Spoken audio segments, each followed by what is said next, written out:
So recently I bought the Maono G1 Neo Mixer from Amazon and it was about $59.99. And it seriously impressed me so much that I recorded a preview video and posted it like 2 hours after I got it. Now, it's been about a week and a half and I've done a few live streams now with the device to test it. And I put it through every single possibility.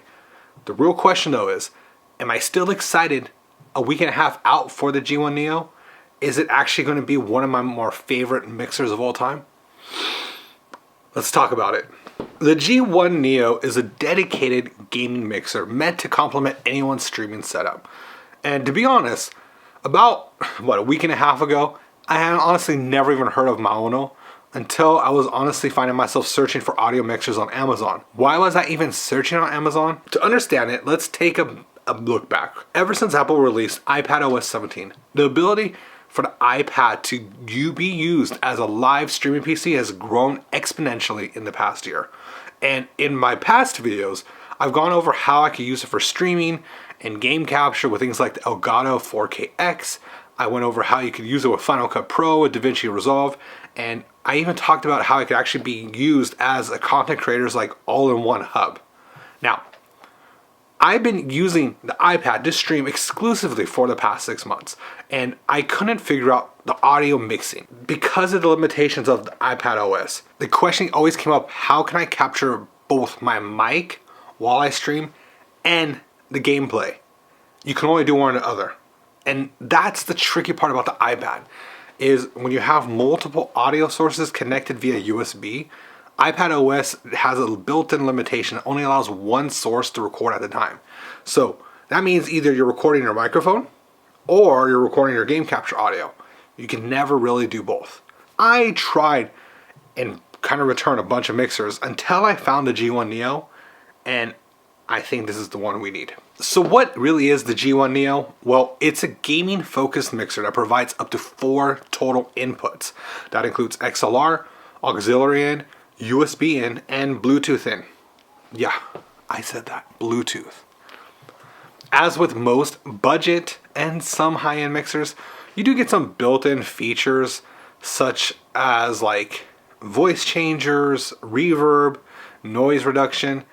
You also get programmable sound pads, so if you want to clip like your favorite sound or a sound effect for playback, you could do so through there. And everything is routed in the device itself. So you have output options to either headphones, speakers, or to USB. And that's a lot to pack in a small device. And it's compatible with Mac, Windows, tablets, and mobile phones. So now that we know the device, how did it really function in my experimentation or in my actual setups? So to use the system to its fullest potential, I had to really push it to its limits just to get a better understanding of just what it can do versus what it can't. And the G1 allows, like I was saying, up to 4 total inputs into the device, and it sends one stereo output back to your device in question or wherever it's hooked up to.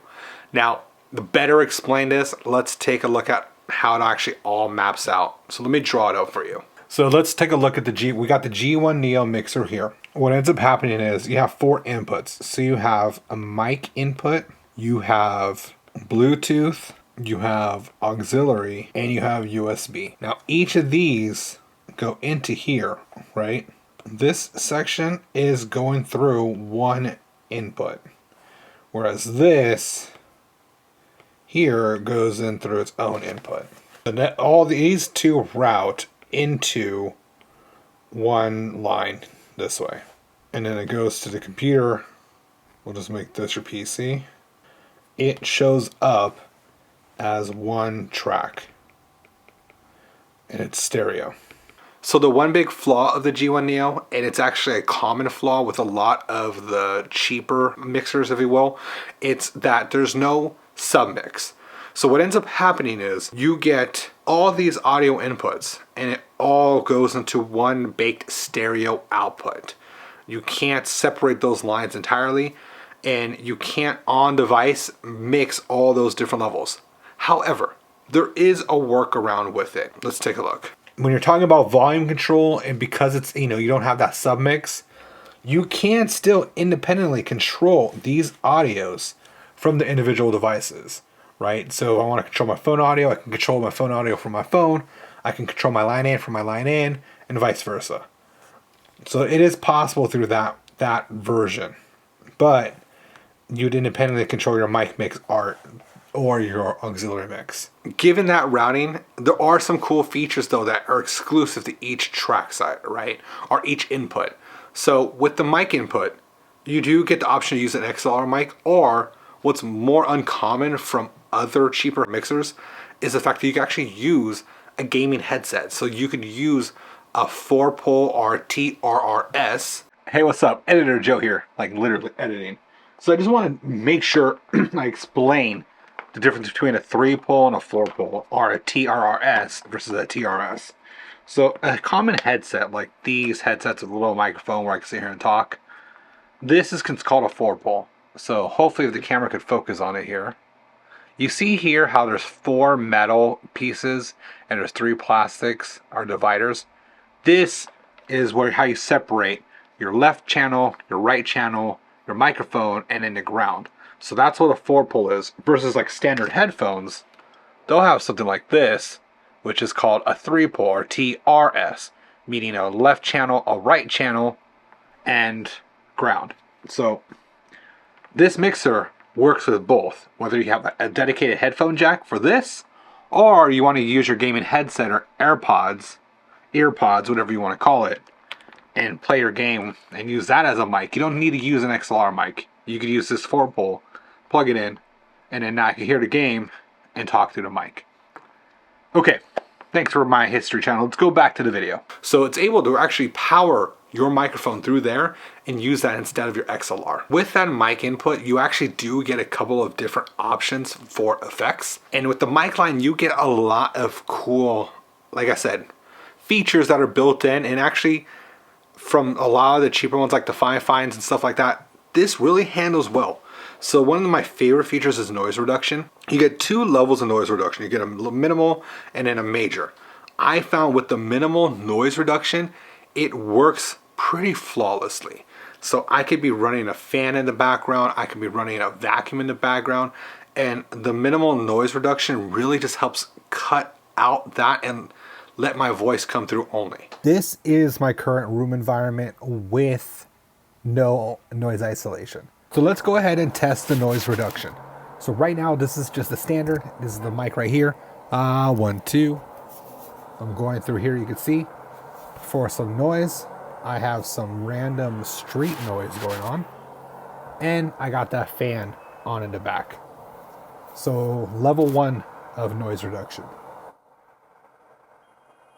So you might still be able to hear some of that street noise, but the fan is completely gone. Now let's go level 2. Now there should be almost nothing. You do get an option for a voice changer. The voice changer is cool. Not a lot of people are really going to use it. It's just that gimmicky, high pitch, low pitch, robot voice, So here's the high pitch. Now how do I sound? How do I sound? Do I sound good?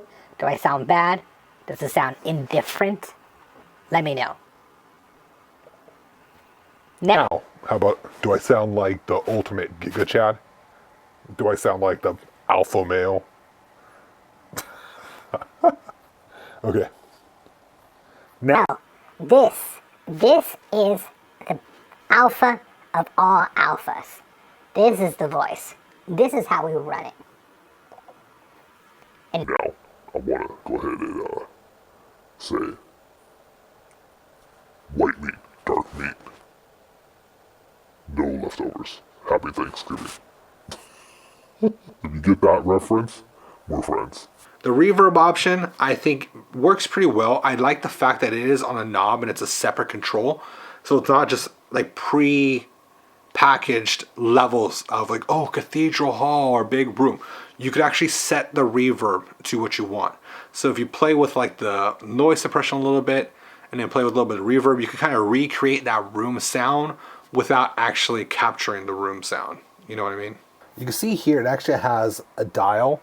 So it's not just like pre-programmed levels. So that's the nice part because you can really control and fine tune just how much reverb you want. Like maybe you just want a little bit, or you want like that full cathedral. Here's at the maximum. Echo! Hello! I'm all alone. No. No. The last thing is the sidechain. The sidechain is kind of nice. If you don't know what sidechaining is, or if you've ever heard of the term ducking, pretty much you have two audios going in. So like, let's say you're having gameplay audio and then you have your mic audio. Well, you don't want a grenade to go off in your game that's going to overpower your mic, right, when you're talking. But maybe if you're not talking, you want that, you want your audience to really hear that effect. With the sidechain, what it does is, if it hears your voice start talking, the volume of your game or your auxiliary will automatically decrease, so your voice is still at that same level, and you could hear it and focus on it more than you do with the background. It doesn't completely remove it, but it just lowers it enough so it allows your voice to be predominant in that scenario. So it's good, especially when you're talking during gameplay. You may still experience, like, louder explosions or pops. If there are peaks in your gameplay audio, it's not going to necessarily solve that. That's where other like compressors and limiters really come into play. But it's a cool feature, especially if someone's never used it before and they just hit a button and like, oh, this makes sense. It helps people who don't know how to mix. And for a lot of beginners, that's going to happen, and it's okay. But that's how you'll learn. So with ducking, you can actually have music. So like right now I'm talking, the music's really loud, you can barely hear me. Imagine like you're playing an action game like Apex or Call of Duty. You got frags and all that going off. I can hit sidechain. So now when I talk to you, you can actually hear me, and that volume will decrease. And that will decrease everything from your Bluetooth audio, your inline audio, and any USB in audio. So that's kind of a cool bonus. Other than that, you do get a gain. So if you do use an XLR, you do get a gain option as well as a 48 plus voltage for phantom power. So if you do have a condenser mic that requires that additional phantom power, this should solve it. Now it is said to work with higher brands like your Shure SM7Bs and mics that require a lot of power. I don't have an SM7B, surprisingly enough, but I do have a couple different mics. I actually have 3 different mics here. I have the Elgato Wave DX. I have my trusted Shure SM57 from back when I used to play guitar, as well as a Scarlett solo mic that came with my second generation Scarlett Focusrite Scarlett, whatever it's called. I could test those different mics so you could hear just how the preamp will actually power those mics, and you could kind of get an idea of just how good that actual preamp is. So let's take a listen. I know what it's like to lose, to feel so desperately that you're right, yet fail nonetheless. It's frightening, turns the legs to jelly. Ask to what end? Dread it, run from it, destiny arrives all the same. And now it's here, or should I say, I am. I know what it's like to lose, to feel so desperately that you're right, yet to fail nonetheless. It's frightening, turns the legs to jelly. But I ask you, to what end? Dread it, run from it. Destiny arrives all the same, and now it's here, or should I say, I am. I know what it's like to lose, to feel so desperately that you're right, yet to fail.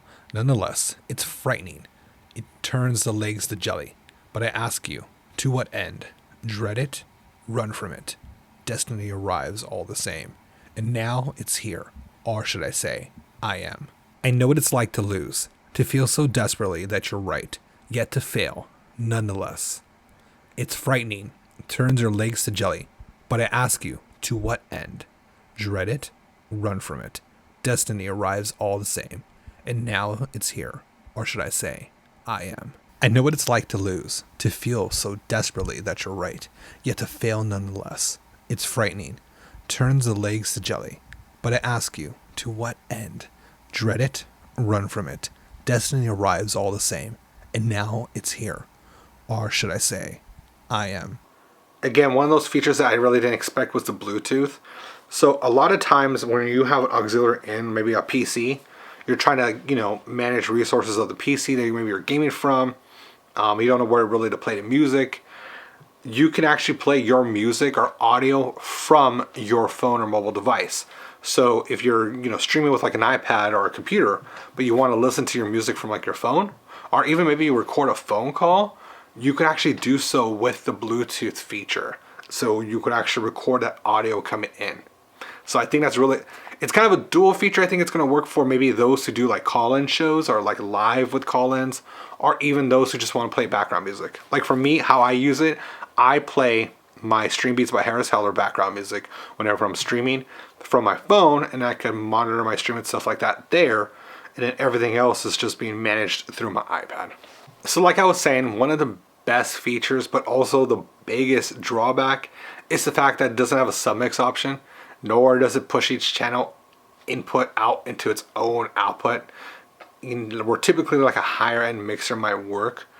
You can work around it, which yes, you can, but you know, it kind of has its trade-offs. So if I want to compare this to something like the Wave XLR, which is a common like first XLR input for content creators who are especially streaming and have heard of Elgato, which it's great and it works amazing. But like in a scenario like this with the iPad, this only takes one input and it's only XLR, so it's only for your mic. So for the scenario like I'm streaming it from my iPad where I want to play like gameplay audio and my mic, I can't even put an input into this. So that's definitely the advantage of something like the Maono. The Focusrite Scarlett interface is actually one of the more common first purchases that people buy when they're starting to stream or create content like this. And this does connect to the iPad, but there are some disadvantages. Even though you have dual inputs here, the output through PC only recognizes the mono tracks. So what ends up happening is you don't have an option to change it to stereo or simulate stereo. So if I were to record a stream in one input and my mic in the other, those audios would be separated left channel and right channel to the viewer. That is kind of where the drawback of something like this is. You're going to have to rig some kind of crazy cable accompaniment just to separate it out. Even though this can separate those audio tracks into two separate audio channels, like if you're doing it into like Logic Pro or some kind of Premiere like mixing system, but you're having isolated channels, which again, it's depends on what you're using it for. What I don't have pictured here is the Fine mixer, which is a common first mixer that a lot of people are buying these days through Amazon. And based on a lot of reviews, there's two things that are separate this from the Maono. And the first thing is the input. You only get an XLR input or a quarter jack. You don't get an option to use a combo headset with mic. That's 4 poles or TRRS. So you can't use that with that Fine mixer. Otherwise, you get kind of like the same features and the price is honestly the same. For me, the Maono stands out to be the better option, especially if you're a single content creator and you're trying to capture, like I said, game audio and other additional audio inputs. It really does mix it all into one source. If you go to their website, you do see that it has multiple different features, like if you're doing dual PC streaming setups, if you're doing mobile streaming like to TikTok or to Twitch that way, or if you're going to be using it as a single device or even for game chat, like if you want your own mixer for game chat, which it could be used for that. Now, mind you, there are some limitations. It's not Xbox compliant, so if you know headsets like between a PS5 and an Xbox Series X or S, you need to have a specific certified input for your microphone headset into the Xbox. You can't use it with a PS5, at least not natively through USB. If you're using auxiliary in and all that stuff, yeah, you can work with it, but in reality, if you're using it via USB, it'll work with the PS5 if you want to manage like your chat and stuff. It could work. Just mind you, the audio in, if you're playing music, is going to go into your chat mic, and that might disturb your Discord group. Just saying. So I did ask people who watched the preview to submit some of the questions that they had about this device. So if you want to actually get your questions read and answered on these types of videos, make sure to comment on this video or the future videos. Subscribe to the channel because then you're going to be notified when that video comes up and I ask you guys for questions. So Hypnotics asked, how's the audio quality when using high ohm headphones? Like pair of Sennheisers, or do you need a DAC or an amp? Okay, so if you don't know what high ohms is, it's pretty much it's impedance. It's power to drive those headphones. So when you have higher end, like high fidelity headphones, you require usually a DAC or an additional amp to power that. Now, this device is rated for 32 ohms for their headset, so you wouldn't be necessarily using high fidelity headphones like some, I think they're Bear Dynamics or Sennheisers. I could tell you that I do use my Rode NT H100s, whatever, which are studio quality mics, or headphones. They're studio quality headphones, and it powers it just fine. But it's definitely not something you would be using for like high fidelity. So Zion Farm says, "Sup bro, give you a follow on Twitch. I was looking for the video where I did covering it, but I wasn't able to find it." That's right here, bro. So Eastmoss asks about how the sidechain function works, as well as if you can use it with the gaming headset. And it asks about the audio in, if it's Bluetooth or plug-in, or can you use it all at the same time? And it also talks about direct monitoring when you're using a headset, or does it only work with a regular headset? So again, I think I covered a lot of that in this video, but yes, you can run both audio auxiliary plug and Bluetooth at the same time. You can use a gaming headset, and it does have direct monitoring, which I actually didn't cover, where you could directly monitor your microphone in. So you could either just listen to the audio that's coming through, like the gaming audio or like your Bluetooth audio at the same time, but you can't like have one or the other just because of those, how it levels out. But if you didn't want to listen to your microphone, you could keep direct monitoring off and you won't hear your own microphone. But if you're the kind of person that wants to hear it, turn direct monitoring on, and then you can hear your own microphone in your ears. So if you want to listen to that verbal feedback. So Albus Dumbledore, Professor Dumbledore asks if I can make a video connecting it to the PS4 or maybe a PS5.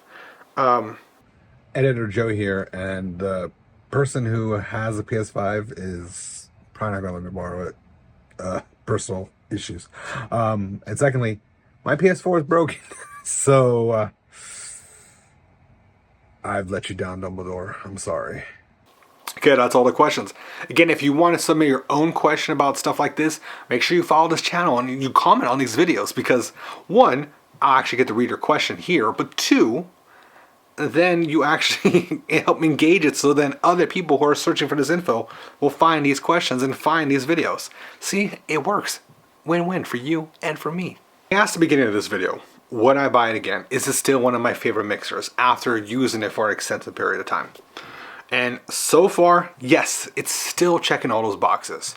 Yes, I would have loved to have some mixes, you know, I would have loved to compare, but again, I'm comparing it to something that is like a $400, $500 device. But this is a fraction of the cost, and I'm getting almost everything I wanted. If not, maybe even a little bit less, but still 100% worth it. And I think this is the perfect device for any content creator who's just starting out. If you are looking for your first mixer and you don't have a lot of money to spend, and you rather spend it on a higher quality microphone, this is definitely a good option, especially because you can buy it on Amazon and get it delivered to where you're at. And I know it just recently got released in Europe as well. So definitely for $60 US, it's a steal, and I encourage anyone, like I said, if you're looking for a mixer that can handle a gaming headset, that could help with your iPad streams and have all your audios go into one, this is by far my favorite. And I would 100% encourage people to buy it. But again, it may not be for you, and that's okay. But at least it's definitely, to me, one of the top considerations in a sub $100 mixer. At least for content creators, for podcasts, for single podcasters, content creators and single podcasters, and also for actually live streamers, like TikTok live streamers, which is a big thing, or even Instagram live streamers, because you can connect it to your phone or your iPad and then be able to stream natively through your app and control media and music. 100% game changer. It's going to elevate your streams from here to here. So definitely check it out. So if you want to see a video about how I actually use this to stream with my iPad, like my full setup, check this video out here. I think you're going to really enjoy it. And that's really where I break down how I set up from start to finish to do a live stream with this and my iPad and everything else. So go follow it. I'll see you there. We could talk even more.